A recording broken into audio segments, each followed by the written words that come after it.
আসসালামু আলাইকুম। মোবাইল থেকে ডাটা চুরি করে এরকম কিছু অ্যাপস আজই ডিলিট করুন, নইলে পরবর্তীতে আপনি বিপদে পড়তে পারেন। চলুন কিভাবে আপনার অ্যাপসগুলো ডিলিট করবেন দেখে আসি।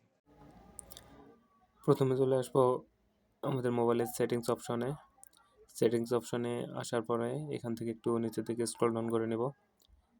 নিচে থেকে স্ক্রল ডাউন করলে এখানে দেখতে পাবো গুগল লেখা, এই গুগলে ট্যাপ করব। ওকে, গুগলে ট্যাপ করার পরে আমাদের সামনে একটা ইন্টারফেস শো করবে। এখানে আমরা দুটো অপশন দেখতে পাচ্ছি, একটা হচ্ছে রিকমেন্ডেড, একটা হচ্ছে অল সার্ভিসেস। এখন আমরা এখানে অল সার্ভিসেসে ট্যাপ করব।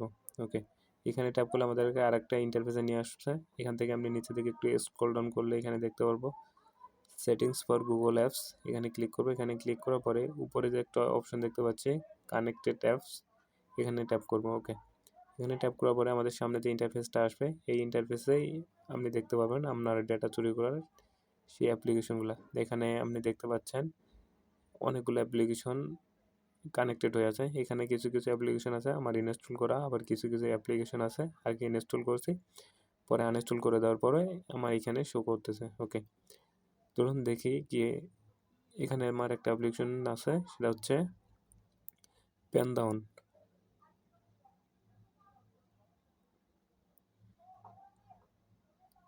এই অ্যাপ্লিকেশনটা হচ্ছে আমি আমার ফোন থেকে আনইনস্টল করে দিয়েছিলাম, কিন্তু এখানে শো করতেছে। ওকে, এখন এখান থেকে এটা আমি রিমুভ করে দেবো।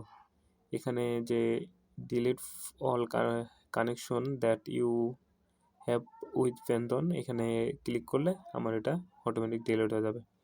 এখানে ডিলিট করার জন্য আপনার সবার প্রথম আপনি এই ডিলিট অপশনে ট্যাপ করবেন। এখানে ট্যাপ করলে আপনার কিছুক্ষণ পর বা কিছুক্ষণের মধ্যে আপনার এটা শো করে দেবে যে ডিলিট অপশন। তারপর আপনি এখান থেকে কনফার্ম করে দিবেন।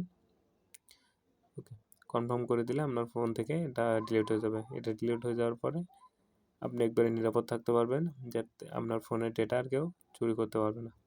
ওকে বন্ধুরা, যদি আমার ভিডিওটা ভালো লেগে থাকে অবশ্যই চ্যানেলটাতে সাবস্ক্রাইব করে রাখবেন।